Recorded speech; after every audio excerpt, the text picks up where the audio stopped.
नमस्कार मेरे प्यारे भाइयों, मैं हूं अनुज और आप सुन रहे हैं हॉरर कहानी, वो भी मेरी जुबानी।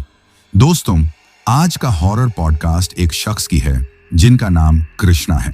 तो चलिए अब ये कहानी कृष्णा जी के नजरिए से सुनते हैं। लेकिन उससे पहले मैं आप लोगों से कुछ बताना चाहता हूं कि मैंने आप लोगों के लिए एक नया चैनल बनाया है जहां पर मैं खुद आप लोगों को शाम के 7 बजे एक से बढ़कर एक भूतिया स्टोरीज सुनाऊंगा। और मैंने आज उस पर एक वीडियो भी अपलोड किया है जिसका लिंक मैंने डिस्क्रिप्शन में दिया है। तो आप लोग इस वीडियो को देखने के बाद उस वीडियो को जरूर देखिएगा और साथ में चैनल को सब्सक्राइब करके अपना सपोर्ट जरूर दिखाइएगा। तो अब ज्यादा समय नहीं लेते हैं, चलिए कहानी की शुरुआत करते हैं। नमस्कार दोस्तों, मेरा नाम कृष्ण है और जो कहानी मैं आपको सुना रहा हूं वह किसी किताब की नहीं बल्कि मेरे अपने जीवन की सच्चाई है।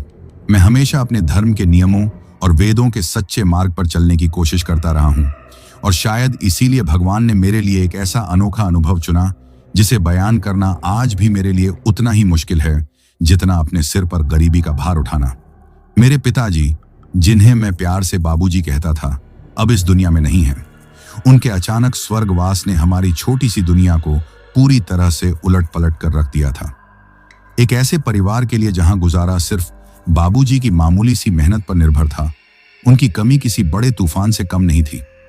मेरा घर, जो एक समय में खुशियों से भरा एक छोटा सा मंदिर था, अब चिंताओं और खामोशी का केंद्र बन चुका था। हम सिर्फ 4 लोग थे। मेरी माँ, जो धैर्य और प्रेम का रूप थी, मेरी 2 छोटी बहनें जिनकी आंखों में अभी भी दुनिया की खूबसूरती के सुंदर सपने सजे थे, और मैं, जो घर का सबसे बड़ा बेटा होने के नाते अचानक एक कम उम्र में जिम्मेदारी का बोझ कंधों पर उठाए खड़ा था। मैंने हमेशा पढ़ाई को अपनी सबसे बड़ी पूजा समझा। मुझे किताबों से इतना प्रेम था कि मैं सारा दिन पुस्तकालय में गुजार सकता था। मेरा सपना था कि मैं एक बड़ा विद्वान बनूं, लेकिन किस्मत को कुछ और ही मंजूर था। जब गरीबी ने अपने पंजे गाड़ने शुरू किए तो वह सपना हवा हो गया। मुझे मजबूरन अपनी पढ़ाई अधूरी छोड़नी पड़ी। वह दिन मुझे आज भी याद है जब मैंने अपनी सबसे प्यारी गणित की किताब को एक कोने में रख दिया था और अपने दिल में महसूस किया था जैसे मैंने अपना कोई कीमती अंग खो दिया हो। गरीबी एक ऐसी देवी है जो सबसे पहले इंसान के सपने छीनती है। शहर की गलियों और बाजारों की धूल ही मेरा ठिकाना बन गई। मैंने एक पुरानी लकड़ी की रेहड़ी खरीदी। मेरा काम धंधा बड़ा सादा था। दिन में छोटी मोटी जरूरतों की चीजें जैसे कंघी, साबुन और पतंगें बेचना, और शाम होते ही रेहड़ी को सजाकर उस पर गर्मा गर्म तले हुए पकौड़े, समोसे और कड़क चाय बेचना। शाम का समय मेरे लिए सूर्य देवता के बाद मेरी जिंदगी का सबसे बड़ा देवता होता था, क्योंकि यही वक्त था जब मेरी कमाई होती थी और मैं अपनी माँ के चेहरे पर थोड़ी सी राहत देख सकता था। यह सावन का महीना था। हर तरफ बादलों की गरज सुनाई देती थी। मैं अपनी रेहड़ी पर बैठा था। आसमान में काली घटाएं छा रही थीं और सड़कें भीगी हुई थीं।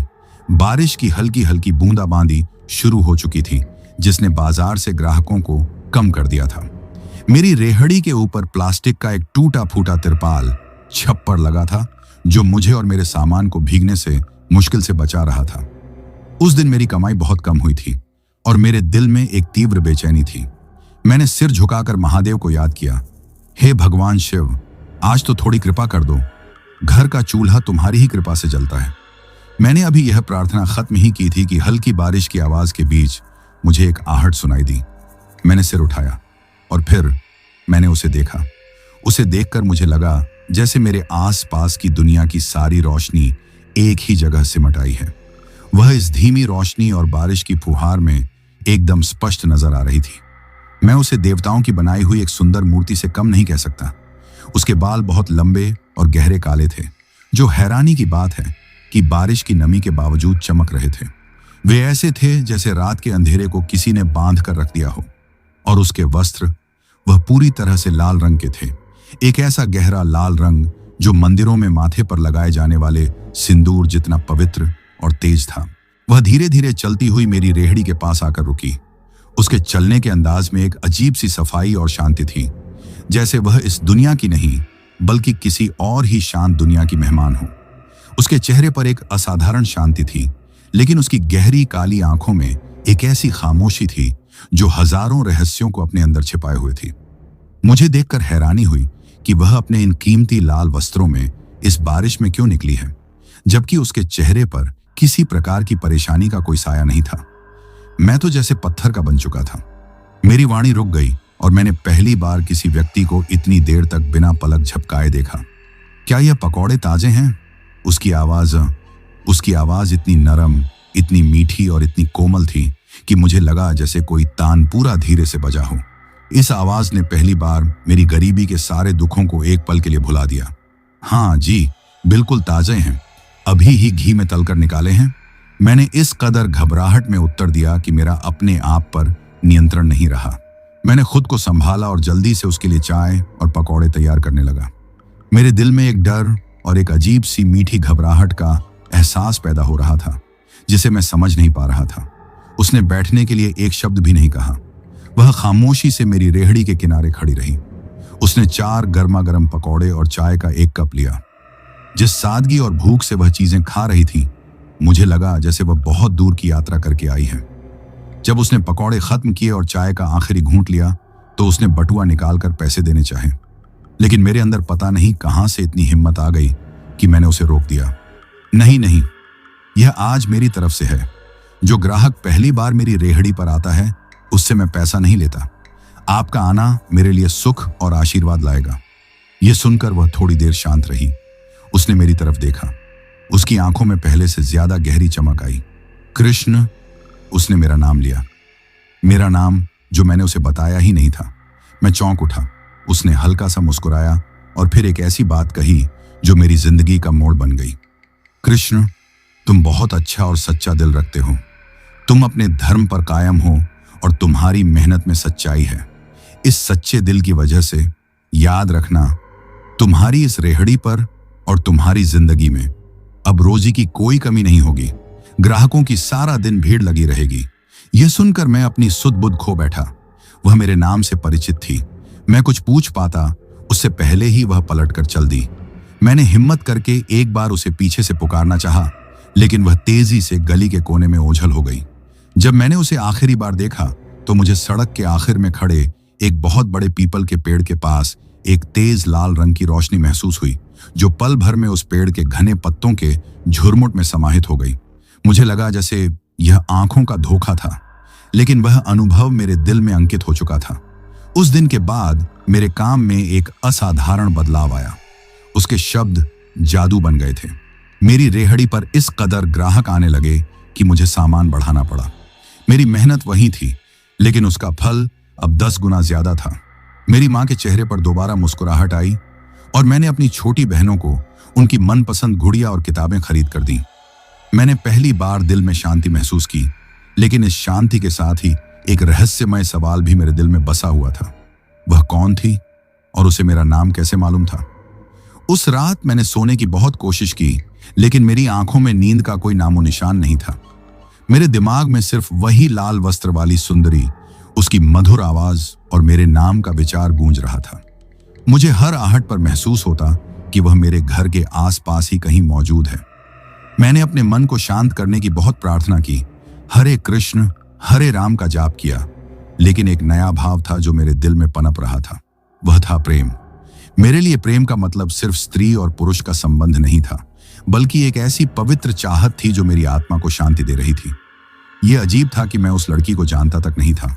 मैं यह भी नहीं जानता था कि वह इंसान है या कोई और शक्ति, लेकिन मेरा दिल पूरी तरह से उसके हाथों में था, जैसे किसी ने धागा डालकर खींच लिया हो। अगले कुछ हफ्ते मेरी जिंदगी में सुख और हैरानी की मिलीजुली कल्पना थे। उसका कहा एक एक शब्द सच साबित हो रहा था। मेरी छोटी सी रेहड़ी अब सचमुच एक छोटी दुकान का रूप ले चुकी थी। मेरे पास एक नया मजबूत साइबान था और मेरी मां ने पहली बार कई सालों बाद एक नई हल्के नीले रंग की साड़ी पहनी थी। मैंने यह सब उसके लिए किया था ताकि उस सुंदरी के आशीर्वाद का आभार व्यक्त कर सकूं। मैं हर शाम उसी जगह का मुआयना करता जहां वह मुझे पहली बार मिली थी। मैं बेसब्री से उसकी प्रतीक्षा कर रहा था, लेकिन वह नहीं आई। मेरी बेचैनी बढ़ती जा रही थी। मेरे अंदर का कृष्ण, जो एक वक्त में सिर्फ गरीबी के अंधेरे से लड़ता था, अब उस अनजान देवी की अनुपस्थिति के दर्द से लड़ रहा था। मेरा विश्वास डगमगाने लगा और मैंने सोचा कि शायद वह एक सपना थी जो एक ही बार मेरे हालात बदलकर चली गई। फिर ठीक 1 हफ्ते बाद, जब मैं लगभग निराश हो चुका था, वह दोबारा आई। उस दिन आसमान साफ था, लेकिन अजीब बात यह थी कि जैसे ही वह मेरी दुकान के करीब पहुंची, अचानक आसमान पर काले बादल छा गए और हल्की बूंदाबांदी शुरू हो गई। मुझे ऐसा महसूस हुआ जैसे वह बारिश को अपने साथ लेकर आती है। इस बार भी वह उन्हीं लाल वस्त्रों में थी, जैसे उसके पास दूसरा कोई वस्त्र न हो या फिर उसके लिए यह रंग कोई खास अर्थ रखता हो। वह मुझे देखकर मुस्कुराई। उसकी मुस्कुराहट इतनी कोमल और सच्ची थी कि मेरे दिल का सारा इंतजार और बेचैनी एकदम खत्म हो गई। कृष्ण, आज बहुत परेशान लग रहे हो, उसने कहा। मैं आपका इंतजार कर रहा था। आपने मुझे अपना नाम तक नहीं बताया। मैंने पहली बार दिल की बात उसके सामने खोलकर रख दी। वह थोड़ी देर शांत रही। उसने मेरी तरफ देखा और फिर एक छोटा सा समोसा उठाया और खाना शुरू किया। उसकी सादगी मुझे एक बार फिर हैरान कर गई। इतनी खूबसूरती और इस कदर सादगी। जब वह खाना खत्म कर चुकी तो उसने मेरी तरफ देखा और कहा, नाम में क्या रखा है कृष्ण? तुम मुझे उस नाम से पुकार सकते हो जो तुम्हारे दिल में मेरे लिए है। और परेशान मत हुआ करो, मैं जब भी आऊंगी तुम्हारी जिंदगी में कुछ अच्छा ही होगा। मैंने उससे पूछने की हिम्मत की, आप मेरे नाम से कैसे परिचित हैं? आप कौन हैं? किस गांव से आई हैं? उसके चेहरे पर एक ऐसा भाव आया जो किसी भी इंसान के चेहरे पर नहीं होता। वह बहुत गहरा और रहस्यमय था। उसने मेरे करीब झुककर धीरे से कहा, कृष्ण, जो लोग अपनी कहानी को दुनिया से छिपा कर रखते हैं उनका कोई गांव नहीं होता और न ही कोई एक नाम। तुम बस यह जान लो कि मैं हमेशा तुम्हारी मदद के लिए तुम्हारे करीब हूं। उसने यह कहकर मुझे शांत कर दिया। उसके इस उत्तर ने मेरे अंदर जिज्ञासा, प्रेम और एक तीव्र डर का अजीब मिश्रण पैदा कर दिया। मैं अब उसका हर पल इंतजार करता। मेरा प्रेम शांत था, लेकिन हर मुलाकात के साथ गहरा होता जा रहा था। एक दिन मैंने सोचा कि मैं उसे अपने प्रेम की अभिव्यक्ति एक छोटी सी भेंट से करूं। मैंने मंदिर के पुजारी से पूछकर चंद खूबसूरत खुशबूदार मोतियों के फूलों का एक गजरा खरीदा और उसे एक कोने में छिपा दिया। जब वह शाम को आई तो मैंने झिझकते हुए वह गजरा उसकी तरफ बढ़ाया। यह मेरी तरफ से आपके लिए, मेरा प्रेम मेरी तरफ से उपहार समझें। उसने गजरे को अपने हाथ में लिया। उसने फूलों को सूंघा। उसके चेहरे पर फिर वही कोमल मुस्कुराहट आई, लेकिन उसने गजरे को अपने बालों में नहीं लगाया। उसने उसे एक पल के लिए देखा और फिर धीरे से मेरी रेहड़ी के एक कोने पर रख दिया। मैं जानती हूं कृष्ण, मैं तुम्हारे दिल की हर बात जानती हूं। वह सिर्फ इतना कहकर शांत हो गई। उसका इनकार नहीं था, लेकिन एक ऐसा स्वीकार था जिसमें आवश्यक दूरी का संकेत था। मैं समझ गया कि वह मुझसे प्रेम करती है, लेकिन किसी वजह से वह व्यक्त नहीं कर सकती, या शायद वह जानती है कि हमारी मंजिल एक नहीं है। एक मुलाकात के दौरान जब वह मेरी रेहड़ी से एक गली की तरफ तेजी से जा रही थी तो मेरे दिल ने जोर से कहा, इसे जाने मत दो। मैं अनायास उसके पीछे दौड़ा। जब मैंने उस गली के आखिरी बड़े पीपल के पेड़ के करीब पहुंचकर उसे पुकारा, सुनो, तभी मैंने वह भयानक दृश्य देखा जिसने मेरे शरीर में एक सनसनी दौड़ा दी। वह पीपल के घने तने के करीब खड़ी थी और जैसे ही उसने मेरा रुख अपनी तरफ देखा, मैंने अपनी आंखों के सामने यह असाधारण घटना देखी। उसके लाल वस्त्र, उसके लंबे बाल और उसका सारा शरीर हल्के चमकदार धुएं या उजाले का रूप लेने लगा और वह सीधा उस पुराने और घने पेड़ के तने के अंदर विलीन हो गई। मैं वहीं रुक गया। मैंने अपनी आंखें मली। दिल जोर जोर से धड़क रहा था। मैंने सोचा कि मेरी आंखों ने धोखा दिया है, लेकिन वह दृश्य इतना स्पष्ट था कि मैं उसे झुठला नहीं सकता था। मैं डर के मारे कांप रहा था। मैंने तुरंत हाथ जोड़कर महादेव को याद किया और अपनी रेहड़ी की तरफ भागा। जब मैंने अपनी छोटी सी लकड़ी की रेहड़ी पर रखी देवी लक्ष्मी की मूर्ति को देखा तो मेरे अंदर डर और आस्था की एक तीव्र लड़ाई शुरू हो गई। या तो यह कोई देवी है जो मेरी मदद को आई है, या फिर यह कोई यक्षिणी है। गांव में बुजुर्ग हमेशा कहते थे कि पीपल के पेड़ पर हमेशा यक्षिणियों या अतृप्त आत्माओं का निवास होता है। उनकी यह बात याद आते ही मेरे पसीने छूट गए और पहली बार मेरी आत्मा में यह एहसास पैदा हुआ कि मेरी जिंदगी में आने वाली यह सुंदरी इस दुनिया की नहीं है और उसके साथ मेरा संबंध बहुत खतरनाक हो सकता है।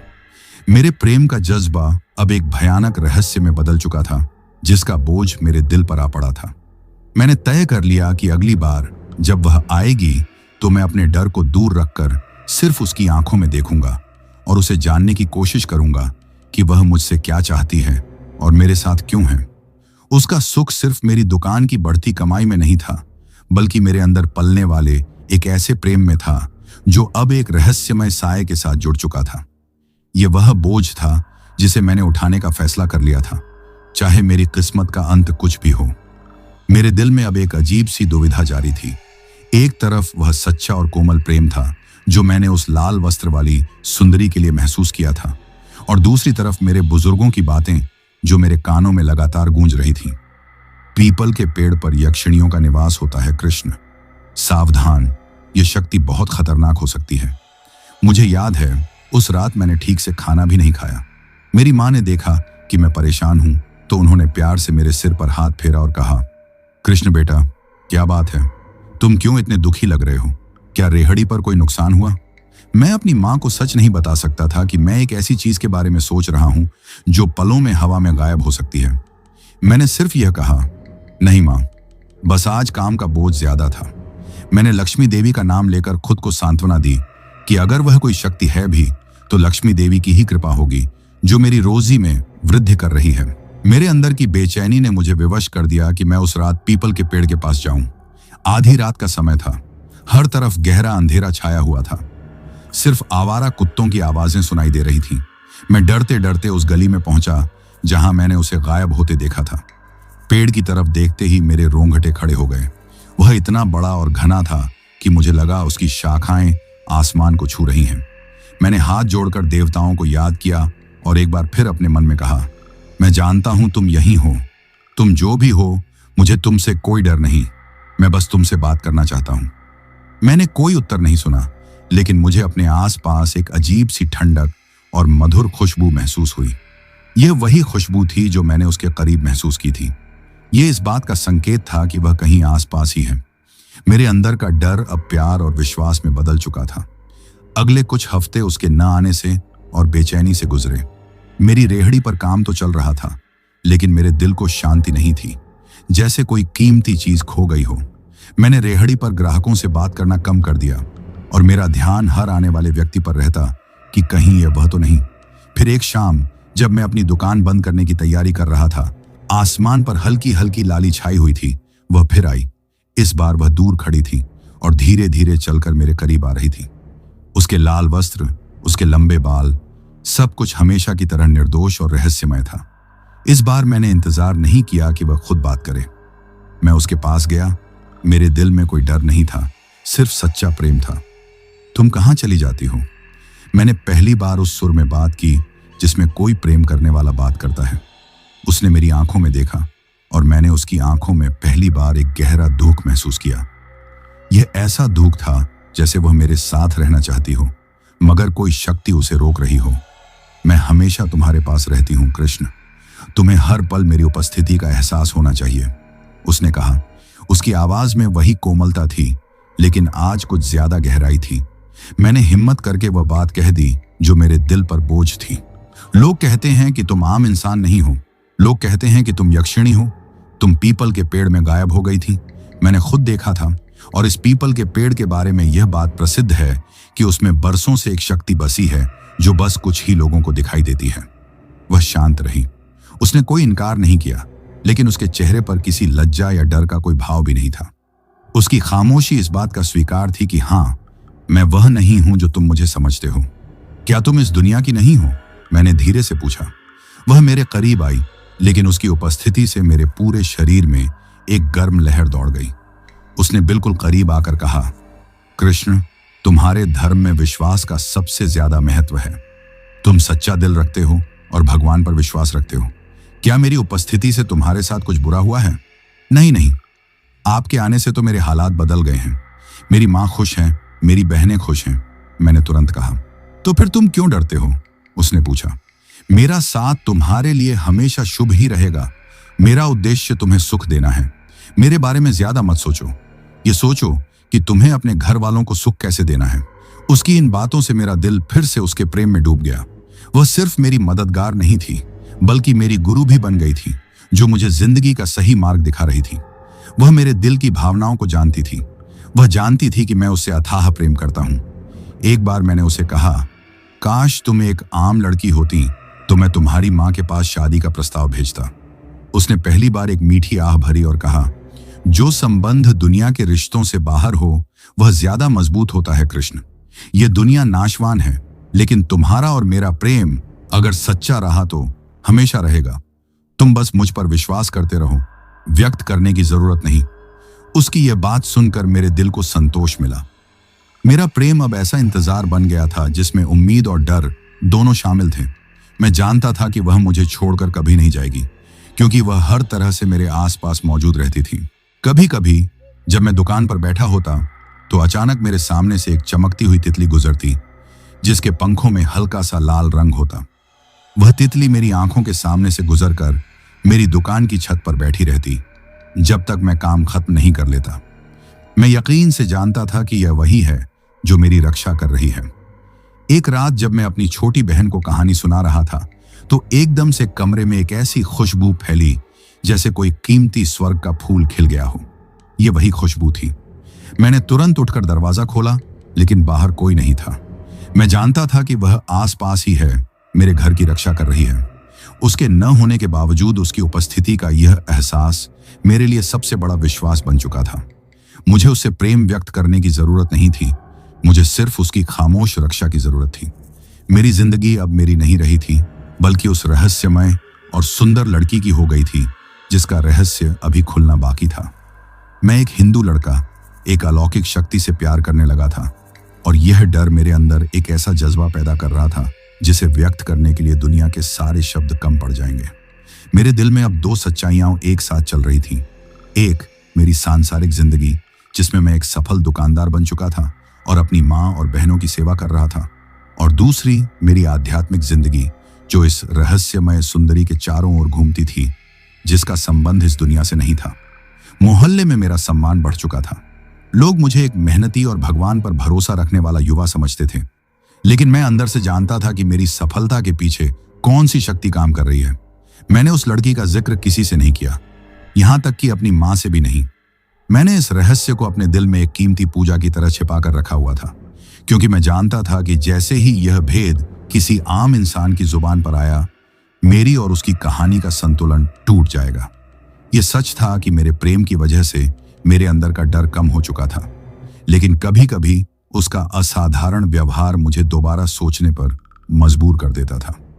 एक बार रात के समय मेरी दुकान के करीब एक आवारा कुत्ता आया और जोर जोर से भौंकना शुरू कर दिया।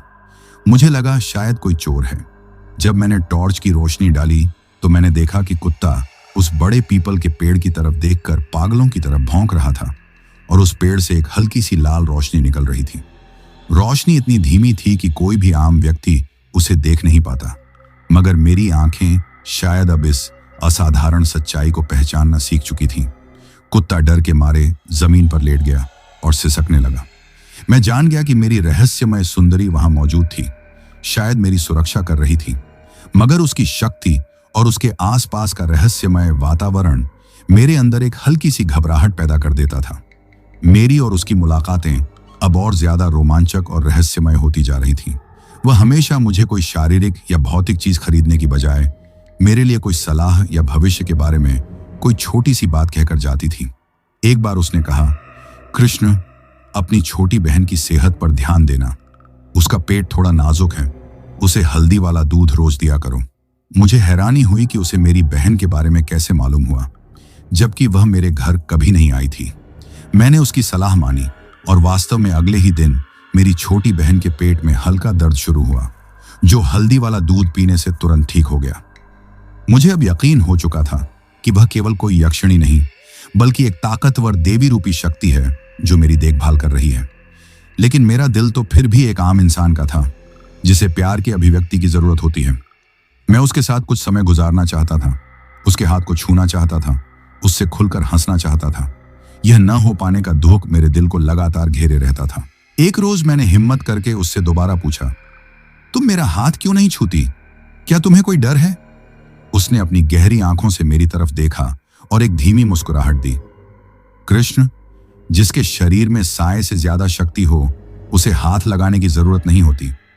मेरा हाथ छूने से तुम्हें शायद सुख मिले, लेकिन तुम्हारे और मेरे बीच जो रिश्ता है वह शारीरिक नहीं बल्कि आत्मा का है। अगर मैं तुम्हें छू लूं तो शायद तुम मुझे भूल जाओगे, मैं नहीं चाहती कि तुम मुझे भूल जाओ। उसके इस उत्तर ने मेरे अंदर एक तीव्र विवशता पैदा कर दी। इसका मतलब था कि वह मेरे प्रेम से परिचित है, वह मेरे लिए बलिदान दे रही है ताकि हमारा आध्यात्मिक रिश्ता बना रहे, लेकिन वह मेरे करीब नहीं आ सकती। हमारे संबंधों में यह दूरी और रहस्य एक स्थायी हिस्सा बन चुका था। वह मुझे किसी पेड़ के साए में गायब होती नजर आती, या फिर किसी पुराने मंदिर के पास बैठा हुआ कोई खूबसूरत पक्षी बन जाती जो मेरी तरफ देखता रहता। यह उसकी अपनी दुनिया की निशानियां थीं जो वह मुझे दिखाती रहती थी, ताकि मैं यह न भूलूं कि उसमें और मुझ में बहुत बड़ा अंतर है। मैंने उसके कहने पर अपने धर्म की पूजा और भी सच्चे दिल से शुरू कर दी। मैं रोज सुबह गंगा जल से उस पीपल के पेड़ पर जल चढ़ाता था और वहां एक छोटा सा दीपक जलाता था। यह मेरी तरफ से उसके लिए प्रेम की अभिव्यक्ति थी, एक खामोश वादा कि मैं उसके रहस्य का सम्मान करूंगा। एक बार मौसम बहुत खराब था, तेज आंधी चल रही थी और मेरी दुकान पर ग्राहकों की बहुत भीड़ थी। अचानक बिजली चली गई और चारों तरफ अंधेरा छा गया। यह शाम का वक्त था। मैं घबरा गया क्योंकि मुझे सामान ढूंढने में मुश्किल हो रही थी और चोरी का भी डर था। मैंने तुरंत दिल में उसे याद किया, तुम कहाँ हो? मुझे तुम्हारी मदद की जरूरत है। अगले ही पल मेरी दुकान के ठीक ऊपर, जहां लकड़ी का कमजोर सायबान था, मुझे एक हल्की सी लाल रोशनी की झलक नजर आई। यह रोशनी इतनी ही थी जितनी एक छोटे से दिए की होती है, लेकिन उसकी मदद से मुझे हर चीज बिल्कुल साफ नजर आने लगी। यह सिर्फ मेरी दुकान के ऊपर थी, बाकी सड़क पर घुप अंधेरा था। मैंने जल्दी जल्दी ग्राहकों के पैसे लिए, उन्हें सामान दिया और उन्हें भेजा। यह सब कुछ उसकी खामोश शक्ति की वजह से संभव हुआ था। जब मैंने अपना सारा काम निपटा लिया तो मैंने हाथ जोड़कर धन्यवाद किया, और जैसे ही मैंने कहा शुक्रिया, वह लाल रोशनी गायब हो गई। यह अनुभव मुझे इस बात पर और ज्यादा यकीन दिलाता गया कि वह कोई बुरी आत्मा नहीं थी, बल्कि कोई ऐसी शुभ शक्ति थी जो मेरे लिए एक संरक्षक देवी की तरह आई थी। लेकिन उसका यह सब कुछ चुपके से करना और मुझसे कोई प्रेम व्यक्त करने की चाहत न रखना, इस बात का संकेत था कि उसका मेरे साथ संबंध शायद इसलिए था कि मैं एक सच्चा इंसान हूं और वह एक जिम्मेदारी पूरी कर रही थी। यह एहसास एक तरह का डर और दिल में एक तीव्र बेचैनी भी पैदा कर देता था कि अगर उसकी जिम्मेदारी पूरी हो गई तो क्या वह हमेशा के लिए चली जाएगी। मैं नहीं चाहता था कि यह कहानी कभी खत्म हो। उसके रहस्यमय साथ ने मेरी जिंदगी में सिर्फ धन और शांति ही नहीं लाया था, बल्कि मेरे अंदर के कृष्ण को भी बदल दिया था। मैं अब कम बोलने वाला और ज्यादा सोचने वाला बन गया था। मैं हर चीज में, हर मौसम के बदलाव में उसकी उपस्थिति तलाश करता था। मेरे लिए बाजार की भीड़ में भी वही शांति थी जो किसी मंदिर में होती है, क्योंकि मैं जानता था कि वह आसपास ही कहीं मेरी निगरानी कर रही है। समय गुजरने के साथ मेरी जिंदगी में और ज्यादा असाधारण घटनाएं होने लगीं। ये घटनाएं छोटी थीं, लेकिन मेरे लिए यह सिद्ध करने के लिए काफी थी कि वह सिर्फ एक मायावी शक्ति नहीं, बल्कि एक उच्च स्तर की देवी थी जिसके नियम बहुत सख्त थे। एक बार मेरी दुकान के करीब एक आदमी आया जो मुझसे उधार लेना चाहता था। वह मेरी बढ़ती हुई खुशहाली से ईर्ष्या करता था और झूठ बोल रहा था। मैंने उसे लगभग उधार देने का फैसला कर लिया था, क्योंकि मैं दिल से नरम था। मैंने अभी अपना बटुआ निकालकर उसे पैसे देने ही थे कि मेरी रेहड़ी पर रखी हुई शीशे की चाय की केतली, जो बिल्कुल स्थिर जगह पर थी, अचानक खुद ब खुद हल्की सी खनक की आवाज के साथ एक तरफ गिर गई। इससे दूध या चाय नहीं गिरी, लेकिन इस आवाज ने मुझे चौंका दिया। मैंने उस आदमी की तरफ देखा और वह घबरा गया। मैंने तुरंत फैसला बदल लिया। माफ करना भाई, आज मेरा दिल गवाही नहीं दे रहा। जैसे ही मैंने इनकार किया, अचानक मुझे अपने अस्तित्व पर ऐसे महसूस हुआ जैसे किसी ने पीछे से मुझे दोनों बाजुओं में समेटकर गले लगा लिया हो, जैसे मेरे इस फैसले पर उसने खुशी व्यक्त की हो। मेरी आंखें धीरे धीरे बंद होने लगी और मुझ पर उसका प्रेम छाने लगा। मैं उसके अस्तित्व को पूरी तरह अपनी पीठ पर महसूस कर सकता था। तभी उस आदमी ने मुझे संबोधित किया, ओ भाई कहाँ खो गए?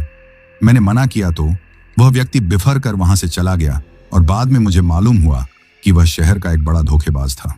ये केतली का हिलना मेरे लिए सिर्फ एक घटना नहीं थी, बल्कि उसका खामोश संकेत था कि वह मुझे गलत कदम उठाने से रोक रही है।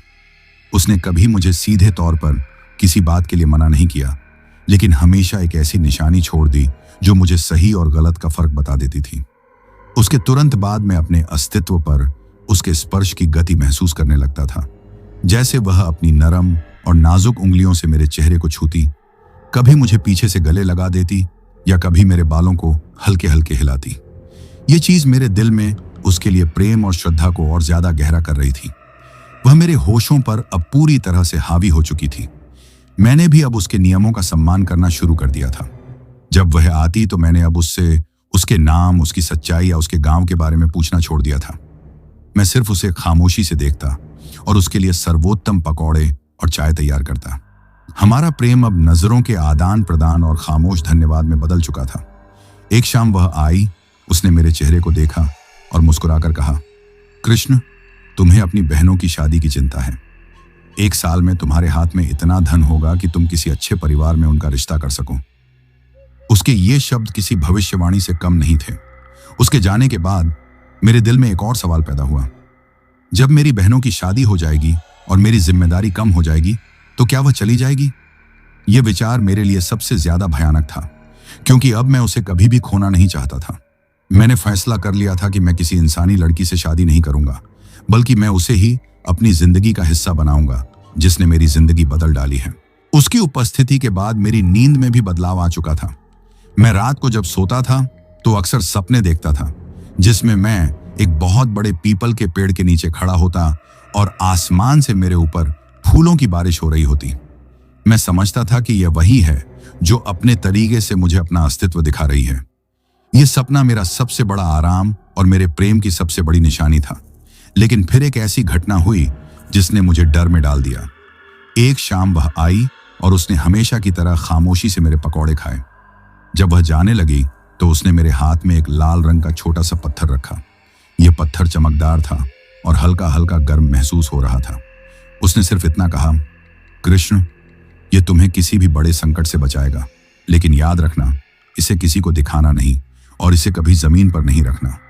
उसने मुझे कुछ और नहीं बताया और इससे पहले कि मैं कुछ पूछ पाता वह बहुत तेजी से चली गई और पीपल के पेड़ के पास गायब होने के बजाय इस बार वह एक तेज हवा के झोंके के साथ गली के कोने में बने हुए पुराने हनुमान मंदिर की तरफ लपकी और मुझे लगा जैसे वह मंदिर के अंदर समाहित हो गई।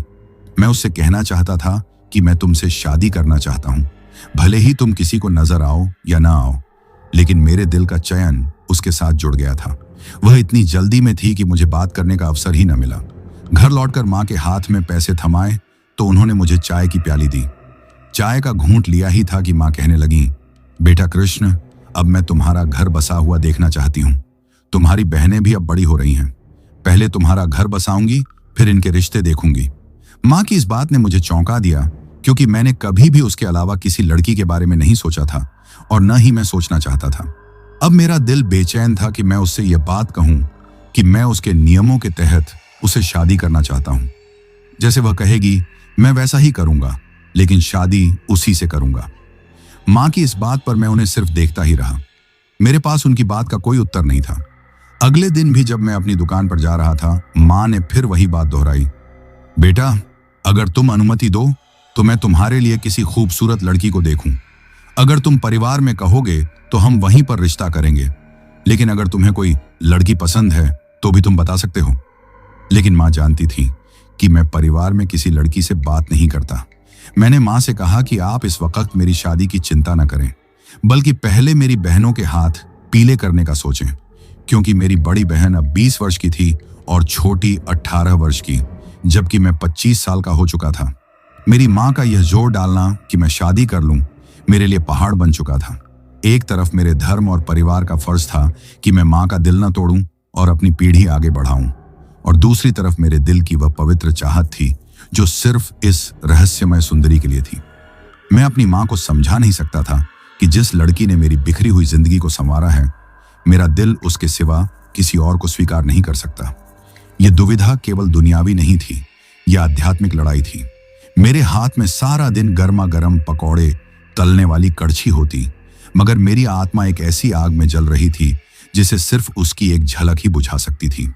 मैंने कई दिन तक माँ की बात टालने की कोशिश की, तरह तरह के बहाने बनाए, लेकिन उनका प्रेम भरा आग्रह बढ़ता जा रहा था।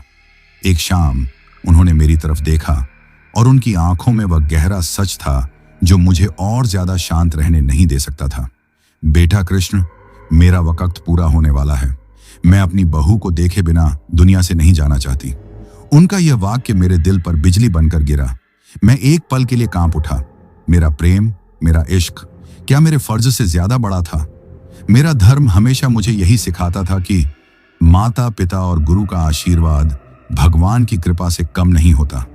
मैंने फैसला किया कि मुझे उस सुंदरी से आखिरी बार मिलना होगा और उसे अपनी मां की हालत और अपने दिल का सारा बोझ खोलकर बताना होगा। मैंने उस लाल पत्थर को जो उसने मुझे दिया था अपनी पगड़ी के अंदर लपेट कर रखा और रात के खाने के बाद खामोशी से घर से निकल गया। मुझे लगा जैसे मेरी यह यात्रा सिर्फ उस गली तक नहीं बल्कि एक ऐसी दुनिया तक थी जहां फैसले इंसान नहीं भाग्य के देवता करते हैं। आधी रात का समय था। काले आसमान में तारे चमक रहे थे। मैं भागता हुआ पीपल के पेड़ की गली में पहुंचा। वहीं पुराने हनुमान मंदिर का छोटा सा चबूतरा था जहां वह आखिरी बार गायब हुई थी। वातावरण में एक अजीब सी गहराई थी, जैसे सारी दुनिया मेरी सांस के साथ ठहर गई हो। मैंने हाथ जोड़कर पहले हनुमान देवता को प्रणाम किया और फिर आंखें बंद करके गहरे समुद्र की तरह अपनी सांस को अंदर खींचा। तुम जो भी हो, यक्षिणी हो या देवी, मैं तुमसे विनती करता हूं, आज मुझे दर्शन दो।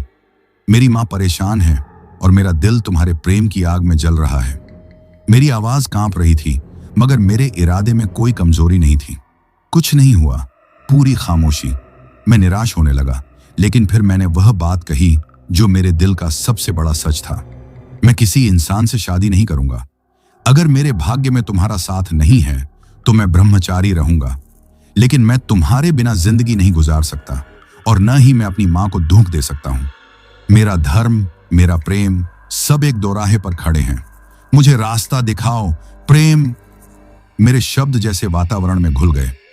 मेरे अंदर की बेचैनी तेज हो गई। मैं पलटकर जाने ही वाला था कि मेरे कानों में वही मधुर तानपुरे जैसी आवाज गूंजी, तुम्हें तो सिर्फ सच्चाई ही यहां खींच लाती है कृष्ण। मैंने पलटकर देखा। वह हनुमान मंदिर के चबूतरे पर पीपल के पेड़ की तरफ मुंह करके खड़ी थी। इस बार उसने गहरे लाल वस्त्र नहीं पहने थे, बल्कि उसके वस्त्र एक सफेद और हल्के लाल रंग के बीच थे। वह ऐसी चमक रही थी जैसे चांदी में सिंदूर मिला दिया हो। उसके बाल भी खुले नहीं थे, बल्कि उनमें मोतियों के वही फूल गूंथे हुए थे जो मैंने एक बार उसे दिए थे और उसने मेरी रेहड़ी के कोने पर रख दिए थे। उसने पहली बार मेरी भेंट को स्वीकार किया था। यह मेरे लिए एक आध्यात्मिक स्वीकार था कि वह मेरे प्रेम को समझती है। उसके चेहरे पर एक अजीब सा उदास भाव था, एक दुहक जो उसकी गहरी आंखों की खामोशी को तोड़ रहा था। मैं अनायास उसके चरणों में गिर गया। ये मत करो कृष्ण, मेरे पैर मत छुओ, उसने कहा। उसकी आवाज में गहराई थी। तुम इंसान हो और तुम्हारा और मेरा स्थान अलग है। मैंने सिर उठाया। आपने मेरे दिल को बदल दिया, मेरे भाग्य को बदल दिया। मैंने आपके सिवा किसी और को अपना प्रेम नहीं माना। मैं आपसे शादी करना चाहता हूं। अगर आप पेड़ में रहती हैं तो मैं भी वहीं पूजा करूंगा। अगर आप इंसान नहीं हैं तो मुझे बताओ कि मेरा धर्म क्या कहता है, मेरा विश्वास क्या कहता है। क्या मेरा प्रेम मेरी मां के फर्ज से ज्यादा बड़ा है? उसने मेरे बाल सहलाए। यह पहला स्पर्श था जो मुझे याद है। यह स्पर्श किसी इंसान का नहीं था, बल्कि किसी ठंडी हवा का या चांदनी का। मेरे अस्तित्व में जैसे हजारों दीपक जल उठे। तुम्हारा प्रेम ही तुम्हारा धर्म है कृष्ण, उसने धीरे से कहा, और तुम्हारा धर्म तुम्हारे फर्ज में है। तुम समझते हो कि तुम एक यक्षिणी से प्रेम करते हो, लेकिन मैं तुम्हें सिर्फ अपना साया दिखाती हूं। वह शांत हो गई और फिर एक गहरी सांस लेकर बोली, मैं वह शक्ति नहीं जो इस पेड़ या मंदिर से बंधी है। मैं उस विश्वास से बंधी हूं जो तुम्हारे जैसे सच्चे दिल के इंसानों में होता है। युगों पहले मैं एक राजकुमारी थी जिसने अपने धर्म की रक्षा के लिए बलिदान दिया। देवताओं ने मुझे यह वरदान दिया कि मैं उन सच्चे इंसानों की रक्षा करूंगी जो गरीबी में भी अपना धर्म नहीं छोड़ते, जो अपना वादा पूरा करते हैं। मेरा संबंध इस पेड़ से इसीलिए है कि यह प्राचीन विश्वास की निशानी है, और तुम्हारा संबंध इससे जुड़ गया क्योंकि तुम एक सच्चे इंसान हो। तुम्हें मेरी मदद इसलिए मिली क्योंकि तुमने गरीबी में भी जब पकौड़े बनाए तो भगवान शिव को याद किया, अपनी मां के लिए अच्छा सोचा। तुम्हारा दिल सोना है। मेरा काम था तुम्हें तुम्हारी सच्चाई का फल देना। मैंने पूछा, तो क्या आप हमेशा के लिए चली जाएंगी? क्या मेरा प्रेम सिर्फ एक सौदा था? उसकी आंखों में आंसू आ गए, लेकिन आंसू पानी के नहीं बल्कि मोतियों की बूंदों की तरह थे। बिल्कुल नहीं कृष्ण, तुम्हारा प्रेम मुझे इस दुनिया में वापस खींच लाया है, लेकिन तुम्हारा भाग्य मेरे हाथ में नहीं है। तुम्हारी मां का दुख और तुम्हारी बहनों का भविष्य तुम्हारा सबसे बड़ा धर्म है। तुम्हें यह फर्ज पूरा करना होगा। हमारा मिलन दुनिया के रिश्तों से बड़ा होगा, लेकिन इससे पहले तुम्हें एक आखिरी परीक्षा से गुजरना होगा। उसने अपने हाथ से मेरे सिर पर वही मोतियों का गजरा रखा और मेरे माथे को छुआ। मेरे सारे शरीर में ठंडक दौड़ गई। मुझे लगा जैसे मेरी सारी कमजोरियां, मेरे सारे डर खत्म हो गए हों। जिस संकट से बचाने के लिए मैंने तुम्हें यह लाल पत्थर दिया था, वह अब तुम्हारे करीब है, उसने कहा। उसकी आवाज में तेजी थी। यह तुम्हारे और मेरी शक्ति की परीक्षा होगी। एक ऐसा व्यक्ति जो मेरी शक्ति को गलत कामों के लिए इस्तेमाल करना चाहता है, वह अब तुम्हारी तरफ आ रहा है। वह इस पेड़ के रहस्य को जानता है और वह तुम्हें खत्म करके मेरी शक्ति को अपने वश में करना चाहता है। वह काला जादू का इस्तेमाल करेगा। यह तुम्हारे विश्वास की परीक्षा होगी। वह एकदम मंदिर के चबूतरे से नीचे उतरी और तेज कदमों से मेरी रेहड़ी की तरफ भागी। मैं पीछे दौड़ा। कहां जा रही हो? तुम्हारी मदद करने, उसने पलटकर एक बार फिर कहा। और जैसे ही वह रेहड़ी के पास पहुंची, उसका पूरा शरीर एक तेज लाल रोशनी में बदल गया और वह रोशनी रेहड़ी के साएबान पर पड़ी। उस पल मुझे महसूस हुआ कि वह मेरी रेहड़ी, मेरी दुकान और मेरे घर की रक्षा की आखिरी दीवार बन चुकी है। उसने मुझे बता दिया था कि मेरी परीक्षा शुरू हो चुकी है। मैं तेजी से अपने घर की तरफ लौटा। मेरे दिल में अब डर नहीं, एक नई किस्म की शक्ति और जिम्मेदारी का एहसास था। मैं जानता था कि यह लड़ाई सिर्फ मेरी नहीं, बल्कि मेरे प्रेम और मेरे धर्म की थी। मैंने तुरंत मां को जाकर गले लगाया और उन्हें संतोष दिलाया कि सब ठीक हो गया। अगले 3 दिन सब कुछ सामान्य रहा, लेकिन मेरी रेहड़ी पर आने वाले ग्राहकों की संख्या आधी रह गई। चौथे दिन मुझे मालूम हुआ कि मेरी रेहड़ी के सामने बाजार के एक ताकतवर और ईर्ष्यालु दुकानदार ने, जिसका नाम पृथ्वीलाल था, अपना एक बड़ा ठेला लगा दिया था। वह मेरा सारा व्यापार छीन लेना चाहता था। वह मशहूर था कि वह धन के लिए किसी भी हद तक जा सकता है। यह वही संकट था जिसका उसने संकेत दिया था। यह सिर्फ मुकाबला नहीं था, बल्कि एक शक्ति का मुकाबला था। और पृथ्वीलाल की आंखों में मैंने एक अजीब सी काली चमक देखी जो किसी आम इंसान में नहीं होती। ये काले जादू और मेरी रक्षक देवी की शक्ति के बीच की जंग थी। पृथ्वीलाल ने बाजार के लोगों को डरा धमकाकर मेरे पास आने से रोक दिया। उसने मेरे खिलाफ तरह तरह की अफवाहें फैलाईं कि मेरी दुकान पर बुरी आत्माओं का साया है और यही वजह थी कि मेरी कमाई एकदम खत्म हो गई और हमारे घर में एक बार फिर चिंताओं का साया मंडराने लगा। मेरी मां परेशान हो गई और मेरी बहनें डर गईं। मैं जानता था कि यह पृथ्वीलाल का किया हुआ काला जादू है और उसके पीछे उसका लालच था, जो इंसान को शैतान बना देता है। मैं अपनी रेहड़ी पर अकेला बैठा था। चारों तरफ अंधेरा छाया हुआ था। मैंने अपने हाथ में वह लाल पत्थर लिया। वह गर्म था और उसमें धीरे धीरे हल्की रोशनी आने लगी। मैंने आंखें बंद करके उसे याद किया। मैंने तुम्हें कहा था कि मैं तुम्हें कभी नहीं छोड़ूंगा और आज मेरा विश्वास आखिरी हद तक है। मेरी मदद करो, मुझे शक्ति दो कि मैं अपने फर्ज को पूरा कर सकूं। अचानक मुझे वही मीठी खुशबू महसूस हुई और मेरे कानों में वही मधुर आवाज गूंजी। कृष्ण, तुम्हें इस पत्थर को बलिदान के तौर पर इस्तेमाल करना होगा। जिस चीज से तुम्हें सबसे ज्यादा प्रेम है, उसे खतरे में डालकर उसे मेरे सामने रखना होगा। यह तुम्हारे प्रेम की सबसे बड़ी निशानी होगी। मैं चौंक उठा। मेरी सबसे ज्यादा मोहब्बत, मेरी मां और बहनें। पृथ्वीलाल ने मेरा हौसला तोड़ने के लिए आखिरी प्रहार किया। एक रात जब हम सो रहे थे, मेरी छोटी बहन को अचानक बहुत तेज बुखार हुआ और उसे सांस लेने में मुश्किल होने लगी। उसके पूरे शरीर पर नीले निशान पड़ रहे थे। मेरी मां भयभीत हो गई और मैं समझ गया कि यह कोई आम बीमारी नहीं है। यह काले जादू का वार है जो सीधा मेरे परिवार की जड़ पर किया गया था। मैंने तुरंत अपनी बहन को गोद में उठाया और मां से कहा कि चिंता ना करें। मैं सीधा भागकर हनुमान मंदिर की तरफ गया। मेरे दिल में आग लगी थी, लेकिन मेरी रक्षक देवी के दिए हुए हौसले से मैं मजबूत था। पृथ्वीलाल दूर एक पेड़ के साए में खड़ा कह कहे लगा रहा था। उसकी आंखों में एक तीव्र शैतानी चमक थी। मैं तुम्हें बचाकर रहूंगा बहन, मैंने खुद से कहा। मेरा शरीर दर्द कर रहा था, मगर मेरे कदम रुके नहीं थे।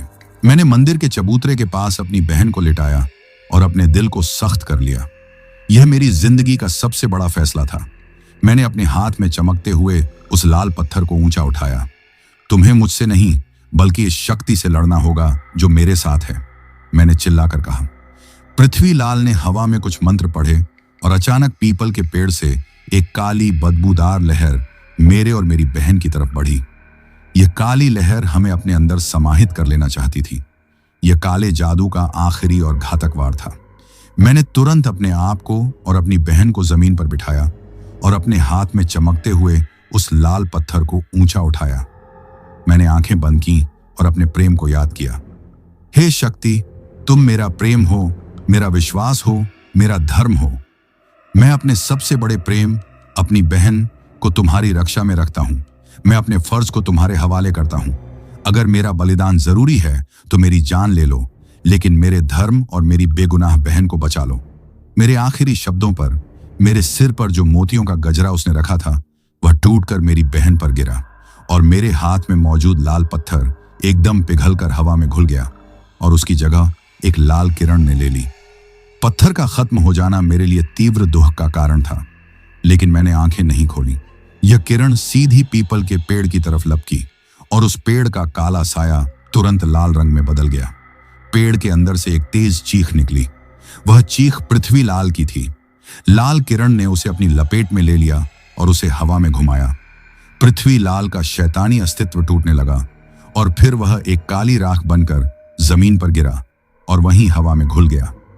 उसके साथ ही मेरी बहन का बुखार टूट गया और उसने आंखें खोलकर मुझे मुस्कुराकर देखा।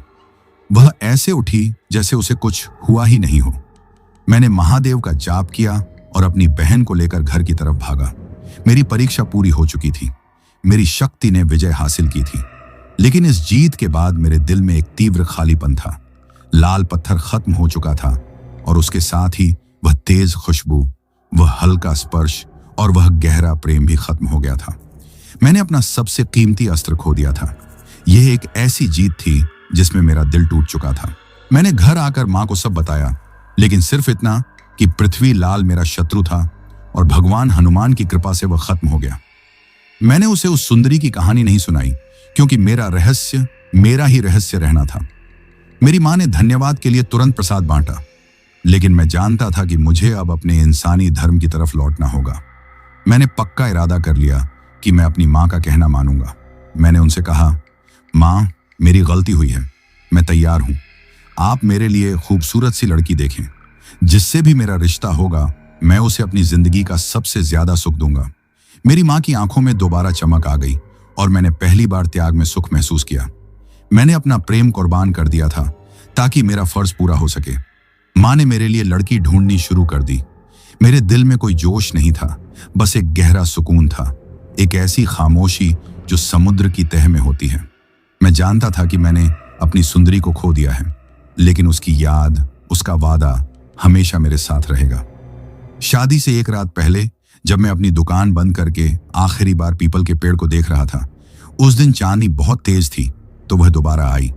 उसने वही लाल वस्त्र पहने हुए थे और उसके चेहरे पर एक ऐसा तेज था जो किसी देवी का ही हो सकता था। उसके चेहरे पर दुख नहीं, बल्कि एक हमेशा के लिए गर्व की अभिव्यक्ति थी। कृष्ण, तुमने अपने धर्म को मेरे प्रेम से ऊपर रखा। तुमने अपनी सबसे बड़ी संपत्ति, अपनी बहन को खतरे में डालकर मेरा सच्चा विश्वास दिखाया। तुमने अपनी इंसानी जिम्मेदारी को स्वीकार किया और यही तुम्हारा सबसे बड़ा प्रेम है।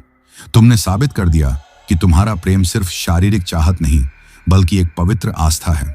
मैंने कोई बात नहीं की, मैंने सिर्फ हाथ जोड़कर उसे देखा। मेरी आंखों से आंसू बह रहे थे।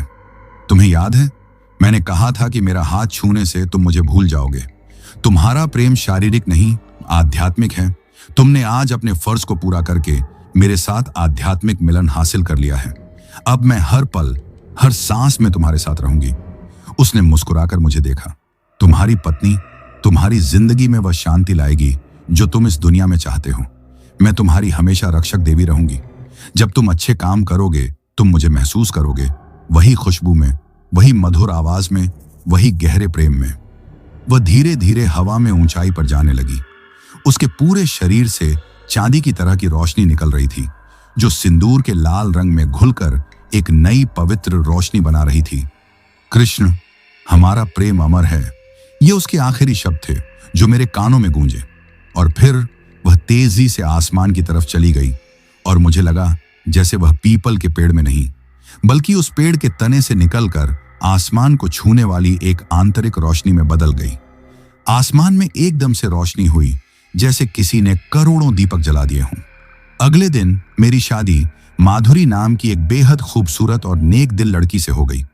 वह मेरी जिंदगी में एक ऐसी लक्ष्मी बनकर आई जिसने मेरी जिंदगी को प्रेम, शांति और भरोसे से भर दिया। मेरी माँ का चेहरा खुशी से चमक उठा और मैंने 2 साल के अंदर अपनी दोनों बहनों की शादी बहुत अच्छे परिवारों में की।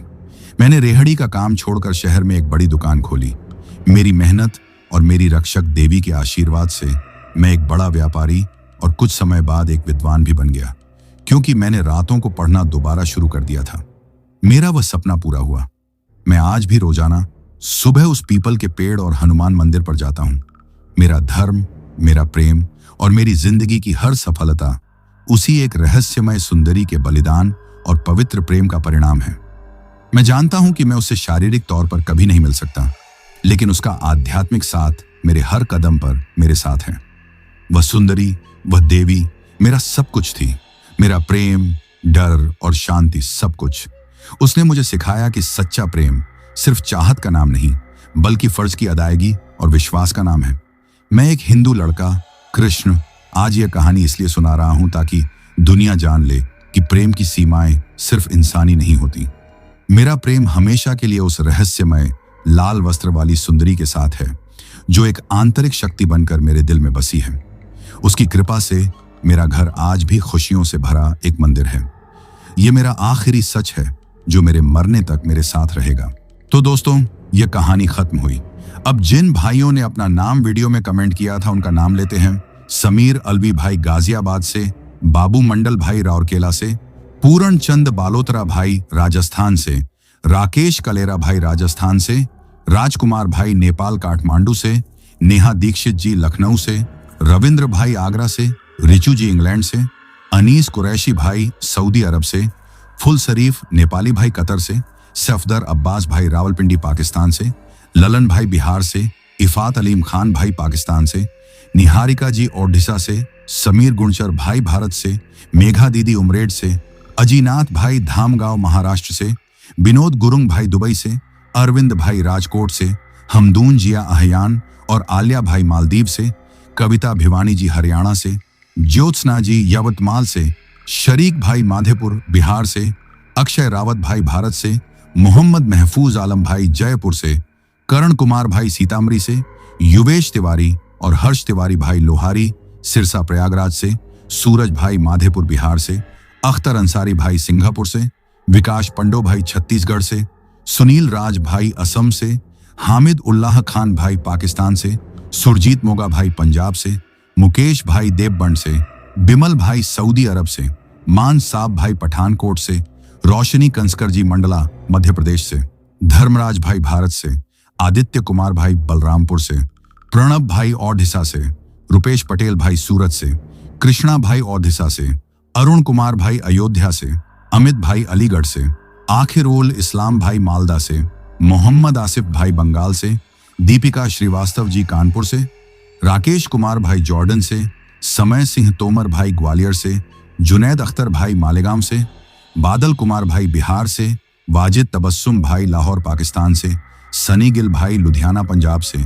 सरोज भाई कतर से, मोहन भाई झारखंड से, पूनम जी जमशेदपुर झारखंड से, अनिल चौहान भाई बिहार से, नजीर अली भाई संभाल गांव खासपुर से, सफीक भाई सऊदी अरब से, आयुष बसफोर भाई गोलाघाट से, शिवम शर्मा भाई इंडिया से, प्रीत कौर भाई कतर से, प्रकाश चौहान भाई गुजरात से, रितेश कुमार सिंह भाई गुजरात से, सुनील सेठी भाई ओडिशा से, पूनम धानक भाई राजकोट से, सतीश खरे भाई भिलाई छत्तीसगढ़ से, बसौला मनीष भाई सिडनी से, संदीप थापा भाई नेपाल से, कुश चौधरी भाई बिहार से, रोशनी और प्रदीप भाई बंगलोर से, कुंदन कुमार राय भाई असम से, जिनेश भाई मलेशिया से, पूर्ण चंद मालोत्रा भाई राजस्थान से, परवेज खान भाई गोरखपुर से, लुकमन अंसारी भाई साहसवान से, करण कुमार भाई दिल्ली से, जाहिर खान भाई धौलपुर से, तोसीफ खान भाई मध्य प्रदेश से, सपना शर्मा अमन शर्मा रुद्र शर्मा दिल्ली से, दीपक भोयर भाई अर्जुनली गांव से, दीपक जाट भाई पानीपत हरियाणा से, विपुल भाई गया बिहार से, राणु गिरी जी दुबई से, अमर घोरपड़े भाई महाराष्ट्र से, डीके शुक्ला भाई खलीलाबाद से, रिंकू भाई इंडिया से, सुखदेव भाई फरीदाबाद से, शिवम शर्मा भाई बरेली से, सुस्मिता चक्रवर्ती भाई कोलकाता से, अमीन भाई दिल्ली से, इंदुपाल भाई छत्तीसगढ़ से, सचिन कुमार भाई रूड़की उत्तराखंड से, विनोद भाई तमिलनाडु से, सनम खान भाई कराची पाकिस्तान से, सुमन भाई नेपाल से, नरेंद्र चतुर्वेदी भाई जबलपुर मध्य प्रदेश से, हितेश कुमार पंचौली भाई गुजरात से, सलीम पीर भाई राजस्थान भीलवाड़ा से, मीना गुरुंग जी काठमांडू नेपाल से, राहुल वर्मा भाई दिल्ली से, अरुण कुमार भाई दिल्ली से, कौशल भाई हरदोई से, विक्रांत तमंग भाई पश्चिम बंगाल से, मोहम्मद मंजर रहीम भाई जगदलपुर छत्तीसगढ़ से, राजेश कलेरा भाई राजस्थान से, रांची विनोद भाई नगला डैम से, ललतेंदु प्रधान भाई ओडिशा से, कुसुम मिश्रा जी छत्तीसगढ़ से, प्रिया कौर जी दिल्ली से, शंकर भाई बरगाह ओडिशा से, कुशवाहा शनि भाई अहमदाबाद से, सुबरात किशन भाई गांधी चौक से, शेख मोइन भाई महाराष्ट्र से, अनस चौधरी भाई महाराजपुर गाजियाबाद से, अनुराग कश्यप भाई दुबई से, महेंद्र सिंह भाई दिल्ली से, सियाराम कुमार भाई नेपाल से, अरविंद गीताबेन रिंकलदीप सोनल और स्वारा राजकोट से। और जिन भाइयों ने अपना नाम कमेंट किया है लेकिन उनका नाम वीडियो में नहीं लिया गया है, तो भाइयों आप लोग टेंशन ना ले, आप लोगों का नाम अगली वीडियो में जरूर लिया जाएगा। और अगर आप लोग भी चाहते हैं कि आपका नाम वीडियो में लिया जाए तो अपना नाम और अपने शहर का नाम वीडियो में कमेंट करें। अगर आपको यह कहानी पसंद आई हो तो वीडियो को लाइक और चैनल को सब्सक्राइब करें ताकि और भी डरावनी कहानियां आप तक पहुंच सकें। कहानी को अंत तक सुनने के लिए दिल से धन्यवाद दोस्तों। आज के लिए बस इतना ही, मिलते हैं जल्द ही कुछ नई कहानियों के साथ। तब तक के लिए अपना ध्यान रखिए।